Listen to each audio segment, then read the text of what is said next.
Jkuat Secretary General.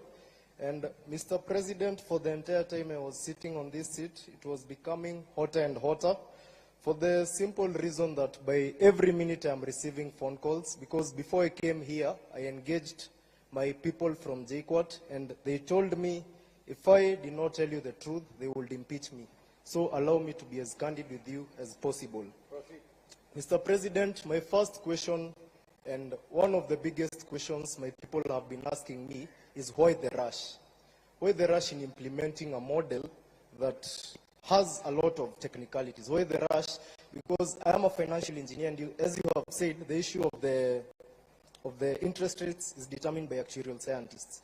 But the model in itself has a lot of issues up to this moment. So even if we had all these issues coupled together, you've given a lot of sad stories of people not making it to campus, of campuses such as the Scott Bible Institute being closed. But Mr. President, we have a lot of people being affected right now. While we were at Naivasha, Mr. President, once we left, we felt like rubber stamps. Naongea ukweli, comrades. For the simple reason that after that, a report was given in Naivasha. We had a summit in Naivasha around June. And the report that came out is that we had agreed to the model. And our comrades were really angry with us, Mr. President. So we felt at that point like we were being set up. Like what we are telling the people is just for formalities.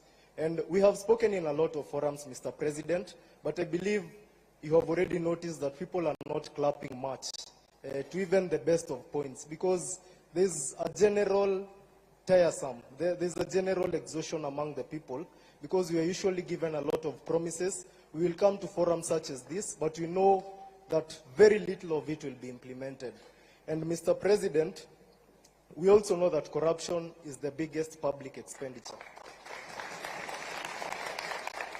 And before you came into office, there were people you came into office with who had corruption scandals. But once they got into office, they became suddenly people of integrity. And Mr. President, in as much as we are discussing education, we know that the help decries of the, you've even told us, and it's also something I take issue with. While we were with you at State House, you told us that the debt was around 70 billion, or there was a time you told us 70 billion, a time came you told us private universities have 51 billion, and today you said 180 billion, and as a financial engineer, I'm finding it a little bit hard to reconcile all these figures, Mr. President. So you could also state it a bit more clearly over that. But the HELB and the PS of Education has told us severally that the public institutions had debts and all such kinds of stuff. But we have seen exposés on Twitter, exposés by the Auditor General, telling us that a chair somewhere costs 3.3 million, Mr. President. I will not rush to criticize anything of the sort, but you know that corruption is a big expenditure in this country. What is your administration doing to ensure that corruption ends in public institutions? Mr. President, you are using 9 beaters to classify people. Once again, I'm a financial engineer, and I take keen interest in numbers. You use 9 factors to classify people. Now explain this to me. We have a parent earning 25,000 shillings. And the firstborn has made it to Jkuat to do financial engineering.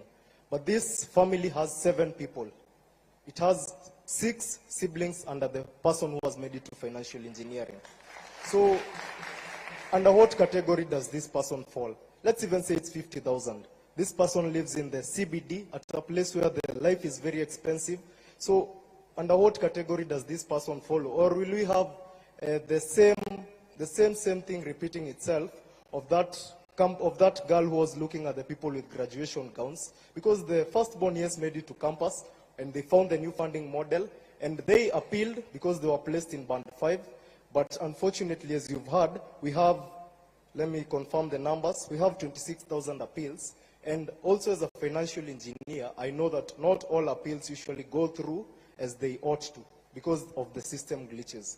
Mr. President, kindly explain to me where this person should land, because among the 9 beaters, the issue of the siblings and probably the dependents around that family, because some of these families adopt people not because they have too much, but because they have compassion on the people in the society who the government is unable or unwilling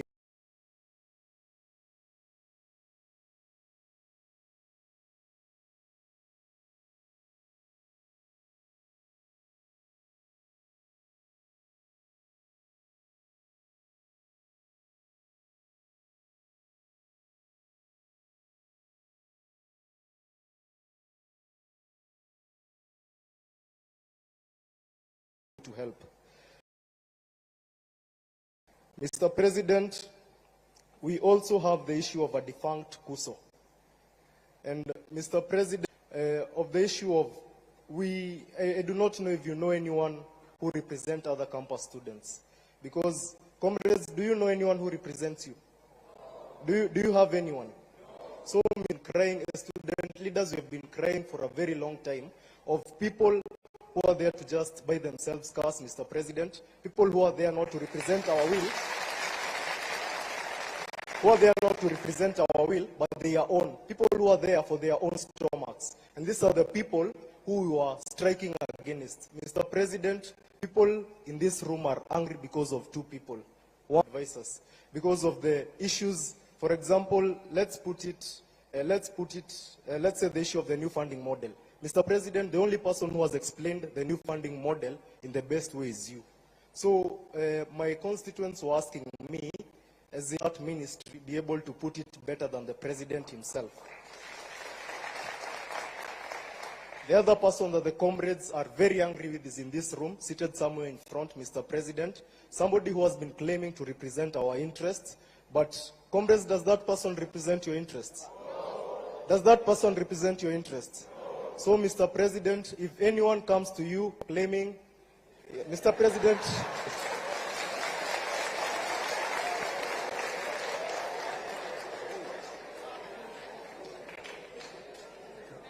the comrades are telling me to tell him to walk out, but we are here for peace, Mr. President. So I would want to put it as straight as possible and to be as brief as a cock on a hen. Mr. President, as things stand, we do not have a representative. Ukweli ama uongo? We do not have a representative unless you enable us have some permanent office to ensure that student leaders are represented, and to ensure that, unlike the many government offices we have today, the government will not interfere with the affairs of the students. Mr. President, the lady there has raised an important issue. First, the questions that are here, most of them have been raised by the people around me because they've realized that you might not have a lot of time to speak. Somebody named Karongo Adangwa, the senator of Kiambu County, and by the way, God willing, I will replace him, raised the point of all these monies being brought to one pool. The MC has a bursary, the woman rep has a bursary. Probably, if it was not for a very little chance, the chief might be having a bursary. Mr. President, the entire structure that represents us, and by the way, we also feel overrepresented as Kenyans, and that is one of the reasons we are demonstrating, Mr. President. We have 22 CSS, we have CASs, we have permanent secretaries, and all these people have budgets and they have salaries, but I'll put that aside, Mr. President. So these people have bursaries. And then to get a bursary, you must know somebody in the country that we live in. You've said that you feel for the poor. You've said that you are blamed for feeling for the poor, and somebody opined that we are all politicians and we all got elected through public relations. So, Mr. President, if you really feel for the poor, kindly address that issue. We have been with you in several forums, and you've said that you are not afraid to bite the bullet, to take the bull by its horns. Mr. President, the MPs will disturb you. Just a minute. I've been sent by a lot of people. You have cut my time a lot of time. So, Mr. President, these MPs will bring a lot of issues. Somebody said that once you remove the CDF, people will not be vying for these positions because they go there for their stomachs. Ukweli ama uongo? Mr. President, kindly consider that, because that will be a legacy. And actually, if you are able to do that, Mr. President, in 2027, I will personally have no issue electing you. So, Mr. President, address that issue. And finally, Mr. President, I feel like there are a lot of discrepancies in what in the numbers that we are being given. For example, you've said that the professor from Alupe, who proposed the new funding model, has spoken about the person doing teaching, the other one doing law, the other one doing medicine, paying the same fee. But we are student leaders here and we are students. Is that the truth? No, no, no. Under the differentiated unit costing, does a teacher pay the same amount as a doctor? So, Mr. President, we kindly ask that such small things be reconciled, because these are the things that make people strike. Probably in Naivasha, the HELB did a lot of good work, but as I said in the newspaper yesterday, the Daily Nation, you could go through it. I said that you might be doing a lot of good work, but your communication team is very bad. So, Mr. President, for the little good work that you do, ensure that you know. And last but not least, there are students who defer, and also help me on this issue. We have students who deferred in 2022, but they have come back right now. I feel that it will be very unfair for these students to be classified under the new funding model, Mr. President. And they are a lot. And they have sent me with their cries, Mr. President. So I stand here as a representative of my people. Kindly address those concerns. Thank you. Thank you. We have taken already two from this side. Let's take, I think the final two from there, and then from here.